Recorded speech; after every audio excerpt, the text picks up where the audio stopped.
F C Goa ഒരു Spanish താരത്തെ sign ചെയ്ത കാര്യം ഒഫീഷ്യലായിട്ട് പ്രഖ്യാപിച്ചിരിക്കുകയാണ്. താരത്തിന്റെ പേര് ക്രിസ്ത്യൻ ബൊറേഗോ ഇസബൽ എന്നാണ്. ചിക്കി എന്ന ഓമന പേരിലാണ് താരം അറിയപ്പെടുന്നത്. 29 വയസ്സാണ്. സ്ട്രൈക്കറായിട്ടാണ് താരം കളിക്കുന്നത്. താരത്തെക്കുറിച്ച് പറയുകയാണെങ്കിൽ യൂത്ത് കരിയർ ചെലവഴിച്ചത് ഗെറ്റാഫെ, ലെഗാനസ് എന്നീ ക്ലബ്ബുകളിലാണ്. പിന്നീട് സ്പെയിനിലെ വിവിധ ക്ലബ്ബുകൾക്ക് വേണ്ടി കളിച്ച അനുഭവ സമ്പത്തുമായിട്ടാണ് ഗോവയിലേക്ക് എത്തുന്നത്. Leganes B, Rayo Majadahonda, Sporting Gijon, Cornella, Alcorcon, Racing Ferrol, Cartagena എന്നീ ക്ലബ്ബുകൾക്ക് വേണ്ടിയൊക്കെ കളിച്ച പരിചയം അദ്ദേഹത്തിനുണ്ട്. അദ്ദേഹത്തിന്റെ ഒരു കളിക്കുന്ന ശൈലി എന്ന് പറഞ്ഞാൽ sharp movement, intelligent positioning, clinical finishing എന്നിവയെല്ലാം ഒരുമിക്കുന്ന ഒരു ക്ലാസിക് പെനാൽറ്റി ബോക്സർ എന്നാണ് അദ്ദേഹത്തിന്റെ പ്രൊഫൈൽ പരിശോധിച്ചാൽ നമുക്ക് കാണാൻ കഴിയുന്നത്. മുൻ കേരള ബ്ലാസ്റ്റേഴ്സ് താരമായ കോൾദോ ഒബിയേറ്റയ്ക്കൊപ്പം അൽക്കർക്കൺ എന്ന ക്ലബിൽ അദ്ദേഹം കളിച്ചിട്ടുണ്ട്.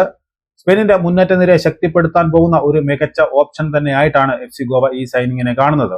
1 വർഷത്തെ കോൺട്രാക്റ്റിലാണ് ഇപ്പോൾ ക്രിസ്ത്യൻ ബൊറേഗോ ഇസബൽ എന്ന ചിക്കി ഇപ്പോൾ എഫ് സി ഗോവയിലേക്ക് എത്തിയിരിക്കുന്നത്.